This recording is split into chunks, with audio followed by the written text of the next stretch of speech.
Welcome back to Still a Part of Us. We're excited for Kat to join us today. And she just told her story of her twins, Violet and Hazel. And if you please, I would highly recommend listening to their birth episode. It is heart wrenching and beautiful, and it's hard, but it is a beautiful story. And I'm glad that she took the time to tell us because I'm sure somebody will benefit. So, Kat, thank you again for coming on and chatting with us today. You bet. Thank you. So, as a bit of reference, can you tell us what happened to Hazel and Violet and about how long ago they were born at the time of this recording? Right. Um, so they were born just a little over 2 years ago now. We first found out about Hazel's diagnosis. She had anencephaly. Um, so we knew that she would ultimately not be able to survive once she was born. And then 4 weeks after that, at another appointment, we found out that our other twin daughter, Violet, her heart had stopped beating, and later discovered that that was due to a cord accident, just a hypercoiled umbilical cord that stopped her heart. Yeah. Thank Yeah, you so much. It just feels I don't know, when I was listening to your story, I was just struck by how like everything all the cards that were dealt to you were just yeah, it was showing up as terrible. It felt like terrible, but I what you guys were able to do, was really lovely and beautiful that you were able to spend time with them and introduce yeah. your daughter to them, and I thought that Hmm. was so nice.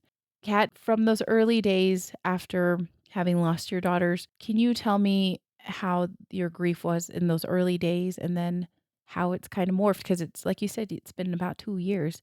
Tell me how that's changed for you over this time. And I know that's a big question, but if you can kinda give me some ideas of, like, what that's looked like for you. Yeah, I think in the early days, you expect to be overcome with grief, you know, and as you live, at least for us, like carrying on with life with with them being gone, it's always been very important for us to just keep them a very present part of our everyday life, really. Mhm. um, my daughter, she at her preschool, her very first show and tell was she has these two little sloths, they're Hazel and Violet, and she brought them for show and tell. She was so proud to talk about them, Yeah. and that had already been a year after. Mhm. And yeah, so you kind of expect to be in a dark spot right after. But as time goes on, it's almost painful to think about the days that you don't cry or that you don't fall apart Mhm. because it feels like you're letting go of them. But for us, because they're just so part of our everyday life, it just changed the way that we talk Mm. about them. And my husband used to be in the military, and so what they do at mess dinners there is they set a plate for the soldiers or people who aren't able to be there, Oh, yeah. but passed on. And so that was his idea as like a little way to remember our girls is like to have a little setting. So we have these little tiny plates Yeah. I picked up at this shop, and Eleanor remembers them all the time whenever she's just missing them, or on a birthday or like Thanksgiving, any special time she brings them out and wants them to be present in our life as Mhm. well in that way. And so there's ways that we just keep their memory alive. And a big part of that is our little tree we planted as well. Like Mhm. that, it just becomes like as it's right in our garden. So I see it there in the summer all the time, and in the Yeah. winter we put Christmas lights on it, and it shines very brightly in our backyard, and we decorate it. And yeah, and then in the summertime we plant little flowers around the base of it, Mhm. and yeah, it's been a very beautiful spot to go to when we're missing them, and a reminder every day we can look because we have solar lights on it, so at nighttime it glows in It our glows. backyard. In the summer, yeah. So I really love that, and yeah, there's so many little things that we can do to like remember them, but those spoke to us, and I'm so grateful for it. Yeah. Yeah. There's something so one of the things that people did for us when we lost our son is they brought over plants. I mean, and Mhm. obviously we got some flowers and stuff, and those flowers died after a little while, but the plants that we have, and I think of your tree, of how you maintain it and Yeah. and, um, tend to it. and make it beautiful and make it a pleasant place to be, and how that's a little bit of Yeah. a way of parenting, mothering, fathering, big sistering, as you put it in your last Yeah. episode of making that place a place that you can take care of them in a sense. Yeah. Definitely. Yeah. Yeah. And it's a happy memory too. Like, Yes. it's always a happy memory when we think about it or look at the tree or, Yeah. it's Yeah. it's a happy thing. Yeah. Yeah. And it's weird to be happy when you think about your daughters that died. It is weird because we don't have those Mhm. memories that you get to have when they're, Yeah. in your life, living in your life Yeah. that way. So it's just very different, and it's a such a unique thing to navigate that type of grief. Mhm. But we just kind of did what felt right for us. And like I said, like just creating that space with the tree was, yeah, a thing my husband loved, like Yeah. something he could do, lift up something heavy, be a dad, and yeah, for Hazel and Violet and Yeah. for our family. Yeah, it was very healing for him. Yeah. That sounds perfect for Hmm. a way to act like a parent, or Yeah. to be in a parently role. Yeah. And it sounds like you guys were very much in sync, very much on the same page when it came to you and David, having the same ideas of what you wanted to happen. Mhm. Has there been anything that you have done in order to support him or to help him through this, the last 2 years? Yeah, I think I mean, I've heard it said many times, just like men and women often, I mean, just people, they all grieve differently. It doesn't Mhm, have to be men and women, but particularly a lot of times men are just quiet in their grief. And I mean, women are just given the opportunity to talk about it more because, well, first of all, I was pregnant and had mhm, babies. And so a lot of, yeah, there's a lot more people asking me how I'm doing and a lot less asking him. So, like, the opportunity isn't there, but also, like, he doesn't really know how to vocalize it sometimes, at mm, least my husband. And so it is difficult still sometimes that we grieve so differently. yeah, And so I do have to remind myself of that, but also, like, I need David to show me sometimes. And he doesn't have to talk about it if he can't. So what he does, when he's thinking of them and missing them, there's a song that plays, that makes him think of. It's now become like their little their song that we song. all like. Eleanor has a little playlist, and that's when she instructed to be added to her playlist because it Mhm, makes her think of them. And so whenever he's thinking of them, he plays that song, and so he yeah, doesn't have to talk about it. There's no pressure for him to need to be anything for me, but he's just kind of showing me without telling me that he's missing them and, yeah, grieving them. So in that way, I mean, it wasn't always easy to figure that out. So 2 years out, you can kind of look at it from a different perspective and understand, like, his grief is just so different than mhm, mine. Um, so that's one thing that I took away, that I could help him, and just by not putting the pressure on him to be anything, like, expecting anything from him, yeah, just let him show me in his way, and that was how he felt was y right. yeah. Yeah. You just gotta let them you gotta let yourself, Mhm. others grieve the way they need to grieve, because it does Yeah. look so different sometimes. Yeah. And And sometimes you cling to each other and sometimes you need to be alone, mhm, and it's all okay and it's all part of it. And that's hard sometimes too because sometimes we don't need the same thing at the same time. yeah, So yeah, it is it's I don't tricky. want to make it seem like we were always in sync because we weren't. And sometimes we were and sometimes we weren't. And Mhm, on the big things we were. And so that was made things a lot easier. yeah, Yeah. yeah. And it sounds like Eleanor is a super proud big sister, which is Mhm. great. Is there anything that you guys do in order to help her, as you guys have navigated talking about the kids, and helping her through any sadness that she may experience? Yeah, I mean, like I said, we do read a lot with her at night. Mhm, That's part of our routine. And so, like, we'll often, like, we each pick a book. So if there's days we feel like we need to talk about it a little with her, just like mhm. bringing one of the books out usually prompts conversation for her to just come to us with what she's Oh, thinking. To okay. be honest, she like whenever she lists our family, like she'll be playing with her animals, like this is the Hazel Violet.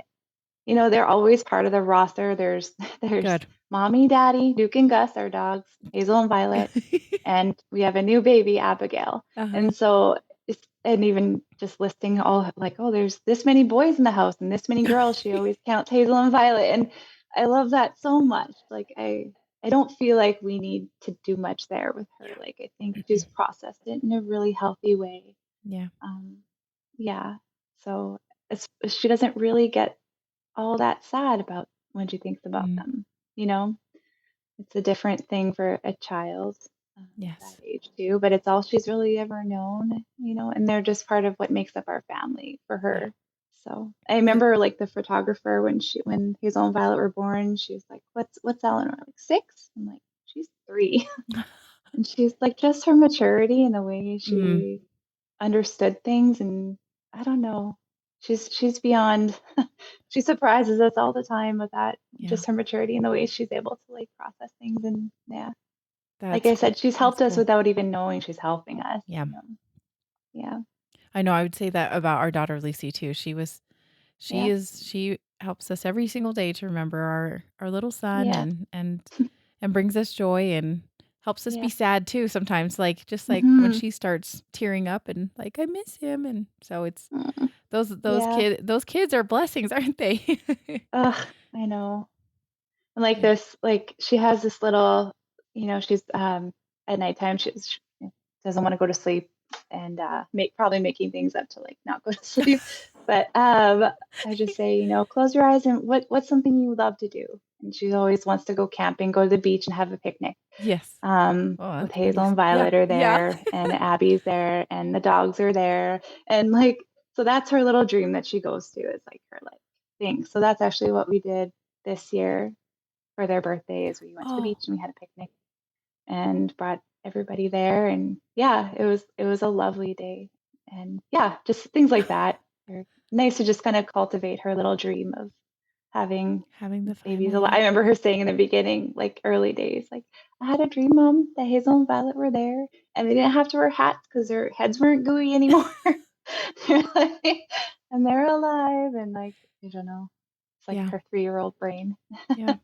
Oh, that's so sweet. That's just hmm yeah, That's another thing is I would sort of recommend if you do have a younger or any children who are like feel like they're through the death of a sibling is like write down some of the things that you've like the tender little moments like that because there's so much that happens and like for me there's a lot of like times I just feel like I don't even know what happened and like it just feels like a blackout of my life yeah. and but I would jot down little things that she would say or that David Mhm. said and that just like meant something to me and so I can look back on it and like Yeah. yeah C remember and because it remember yeah, because it speaks to where we were at together as a family yes, too, yes. Very much so, and, like, how where you were and where you, are going, and it does help. Mhm. It does help. Yeah, and for Abby too, like our new baby, Yeah, to have to teach her about a sibling that, came and left before her, like I think that makes that easier too, yeah, having those little moments like that. yeah. Well, and Mhm. it sounds like Eleanor is going to not she's Yeah. going to make sure Abigail knows. Yeah, definitely. I think that's great. I think it's awesome. Mm. When you, were initially going through those first, 6 months, year, was there anything that, people did that was outstanding and helpful and kind that really, really helped you in those early days? Yeah, like I think back on those days and yes, there are some things that you wish would be different as a response from people. But the thing that, man, that would just make me cry is thinking about the kindness from people. And like, Mm, I don't think we made a meal for 2 months. That was very helpful, especially with a little one. Like, yeah. if Dave and I didn't eat, whatever. Like, but I like to even think about going to the grocery store, Oh, like, and somebody asks you, like, oh, is this your only child? Or, I don't know how to, like, you just spiral into this, just the thought of having to go to the grocery store. yeah. it's hard. All that stuff is hard, and so having the meals was amazing. Yeah. Um, People who would sit with you in that dark place, I found there was very few who were able to do that Yeah. without trying to make me feel better or fix it in some way or like wanting to have some sort of uplifting end to our story. Like in that early days, like we were not there. It just sucked. It was just awful. It sucked. There's nothing good about it in those days, right? Like that, Yeah. and so just the people who would just let you be in that grief and not need anything from us, because often I'm sure you've heard like from other accounts from people saying just like it felt like I had to take care of other people sometimes when and I think about that a lot. That was hard, but it's weird how you can just shut it off and take care of them Yeah. when you're grieving in such a dark place. So yeah, being in the darkness, if you need to do something, a meal is like incredible help. That was really helpful. Um, for the twins baby room, we had commissioned this artist to do like pet portraits of Mhm. watercolor versions of our dogs in Uh-huh. rainbow colors and stuff because well, they would have been rainbow babies, and Mhm. so this artist, I told her that I was like it was for a baby room, and she said, "Oh, I'm doing this new kind of thing I'm trying is doing ultrasounds in the watercolor." And I said, "Oh, well, they actually at that point, by the time we had like connected, Yeah. um, they had already passed away." Yeah. And so she said, "I'd like to still do it for you if you let me, and I'm not going to charge you or anything." She just wanted to do it, and so that's like one thing that is so dear to us. It's just this watercolor painting of the two Yeah. girls together, Yeah. because we never had a picture actually, other than the very first one of the two of them Yeah. in an ultrasound picture, because with Hazel, we would only get like feet usually. We Because got, of their positioning. yeah, Yeah. like Okay. the positioning. And then by the time you could see Hazel's body properly, Violet was already passed and you couldn't, so Yeah. we never really had that picture. So that was really a special thing. And yeah, a complete stranger, like things like Yeah. that that just touch your heart. And Just kindness. Kindness. yeah, Kindness. kindness, like compassion. Yeah. Yeah. You did mention, I wanna maybe just touch on this where you said some people that are willing to sit with you in the darkness. Did that look like anything in particular for you? Was that just like sitting with you and Yeah, I guess it was like many late night messages mm, to a couple of friends who I just trusted with that darkness, I guess, that yeah. wouldn't that I could be vulnerable with. And one was Bree, the photographer, who she had Yeah. also had a loss of her own, and so she understood in a very different way than anybody else. Yeah. And then I had a couple other friends that I just messaged and they messaged back, and it was never like I mean, sometimes just holding each other and crying together.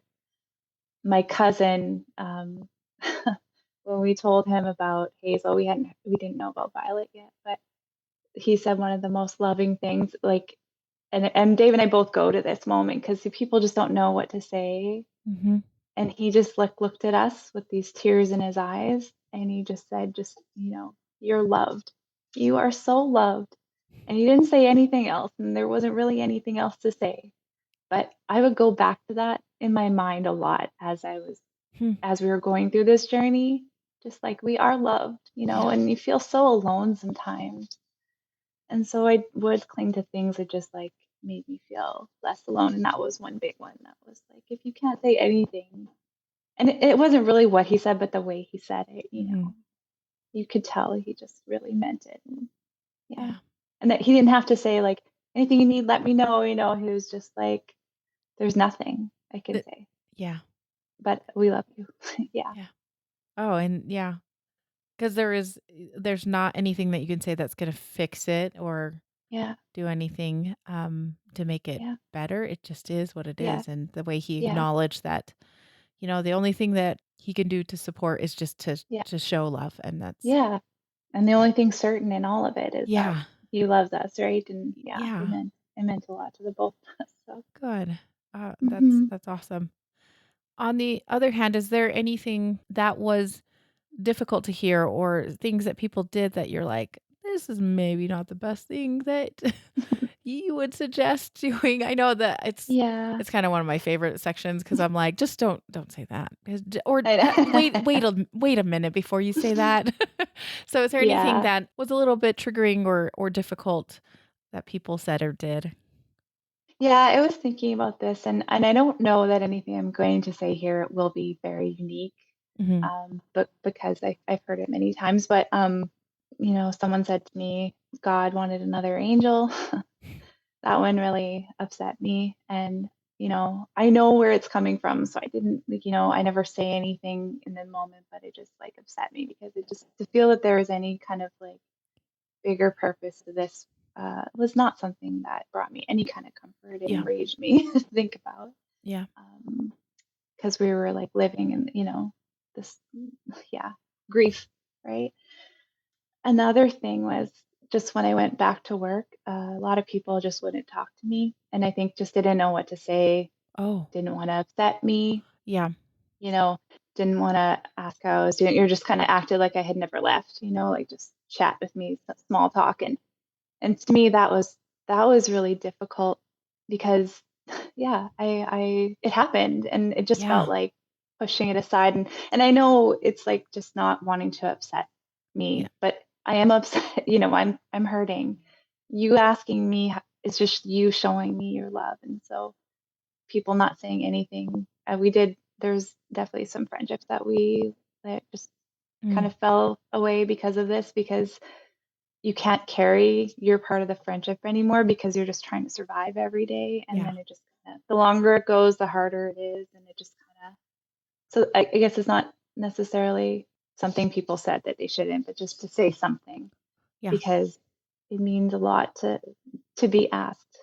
And the Yes. longer that it goes, like time goes on, the more important it is, the more it means to us when Yeah. somebody says their name, says Hazel and Violet, Mhm. like acknowledges their existence because yeah, it slips away from people's brains, and that's just the natural way of life. But like for us, like they're very present and feels like they're disappearing sometimes, Yeah.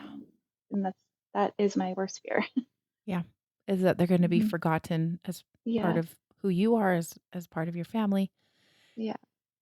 It is well intentioned. I think, like you Hmm. said, is that they just don't want to bring up anything that is, hard Yeah, and maybe, there would be the threat of crying, you know? yeah. Oh, exactly. I Yeah, think a lot of people are just so afraid of tears, and you're like, "It's okay. yeah, Do we insist on having everything be so clean cut? Because our lives are yeah. messy a lot of times." Yeah, Yeah. and that's kind of like the superpower you get when you grieve, right? When you've been through it, is that you can sit with somebody else's tears. You know Yeah. what I mean? Like at Yeah. least for me. I mean, yeah, I feel like I'm a pretty empathetic person, but on a whole other level now, can Yeah, I oh, yeah. understand and like, I I like yeah, how you put that as a superpower because it really is, like, I because a lot of people get so uncomfortable when there are tears, yeah, when there's such sadness that yeah, people are experiencing. yeah, Yeah. and like everybody's going through something, right? Like Yes. I remember I remember like just the thought in my brain when I'm walking. So prior to Hazel and Violet, I had mentioned I had two miscarriages. Yes. And I remember looking at these little pregnant bellies and just like, oh, I just want that so bad. I'm longing for it, this longingness in your eyes. And then I'm pregnant with these twins, one who's already passed away and one who will be passing away soon.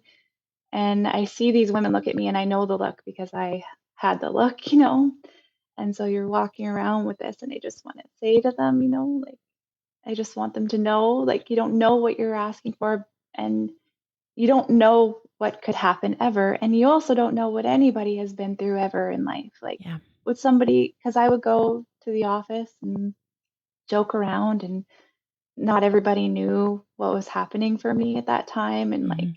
sometimes grief doesn't look like you like the tears, Yeah. you know sometimes grief just is like the people who carry on with their life, and it's there. It's always under there. Mhm. You just never know what people are walking around with every day. That was a big takeaway for me. And it's Yeah. not something you didn't already know, but you really understand it in a different way. Very much so. Yeah. Yeah, you're like, you have no idea what kind of heartache I've had, or Yeah. and looking at people and giving them that grace or that little bit Hmm. of kindness Yeah. and compassion is so, so helpful. Yeah. Um, yeah, I feel like I've become a kinder person because of that, because of our Yeah. loss. I honestly, Yeah. because our son has just like, oh yeah, this really hurts, and other people have experienced this too. Yeah. And like once you're kind of in this community, it's like crazy how how many people, and then it's like Yes. having our like being pregnant with our recent daughter Abigail. I mean, that could be a whole other thing. Like Yep. I could write a book on that, Yeah. right? Yeah. Yeah, like the feeling that you feel when you're pregnant with a baby after a loss like that is unbelievable, and you go at it very differently. Mhm. Nothing is certain, right? And you know 100 different ways that a baby could die. You know that nothing, like every scan we went to, you're like, oh, after this happens, we'll be able to relax. Nope. Nope. After this, no. And yeah, like doing the baby room, that was difficult too. And I thought doing it would help me bond a little better with this Mm. pregnancy. Mhm. And but I'd often sit in there and just think of Hazel and Violet the whole time. I do it still. And that's Yeah. okay. Like there's pieces of them everywhere in our home, Yeah. but yeah, Oh, when you mentioned pregnancy after loss or parenting, even parenting after loss, that hmm, is, I mean, that is it's a hard subject. And yes, like you said, yeah, a completely, you could write a book about it and how difficult it is, but, and you have a whole new empathy and compassion for that yeah, experience as well, I think. yeah, yeah, absolutely. Yeah, 'Cause, yeah, you just never know what's gonna happen. It yeah, really, I do feel it is a miracle when babies do get here, now that I know what has happened and what yeah. can happen. So, It's like you just couldn't take a breath, or, until that baby was in your arms. yes. And Yes. even then, I'm waking up at night checking her, Yeah. and you know what I mean? She sleeps really well at night, and so it freaks me out every morning. I'm like, Yeah. I I don't know know. when I'll be able to relax. And like, I I mean, know. even I remember, for like the full year after the girl Hazel and Violet were here. And I was just like, I just want the day to come when Eleanor won't be surprised that a baby is born alive, because she would be like, Mom, so and so had a baby and it's alive. Like, and I just like, I know she's excited and her version of reality is very different, but Yeah. I wanted her to see that as well. And yeah, Yeah. she did. She was actually at the birth for Abigail. Oh, good. Oh, good. Yeah. Oh, it's so funny. My daughter, when you said that, I was like, "Oh, yeah, I remember a time when Lucy would just like, all of her made up stories were like, and this little kid was here, and her parents died and her siblings died." And I was like, "Oh man, she is Yeah. just a very different point of view of how things go because Yeah. of what our family looks like." And that was yeah, it's Yes, I kind of remember crazy. yeah, it comes out in their play, hey? Yeah. Like, I remember our daycare lady was saying, like, there was another little girl who had lost a brother who was Mhm. stillborn. Mhm. And the two of them would sometimes play dolls and like dead baby stuff. And like, and she was just like, whoa, it's like pretty dark sometimes. And it's like, but they're just playing, like, that's, That's what they know, and yes, they're it's part of hard the for adults family. to see, but kids, Yes. it's like, "Ugh, that could Yep. happen." It is Yep. what it is. Yeah. Yeah. I just wanted to thank you, Kat, for your time today. It has been such a delightful conversation. I wanted to, before we close up, I just wanted to see if you had any last little bit of advice for others that may be going through this, and or so also if you wanted to say anything about Hazel and Violet and anything you want to remember about them. Yeah, I guess the loneliness sometimes in the grief, it's so like unique to each individual.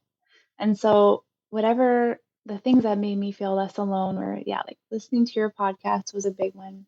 There's a book I read, It's Okay That You're Not Okay, or Yeah. It's Okay That It's Not Okay. Yeah, Yeah. I think it's been mentioned on this podcast too before, Mhm. but there was a woman who sent me a copy of it in my early days, and I've read it many times since, in the times when I needed to feel less alone.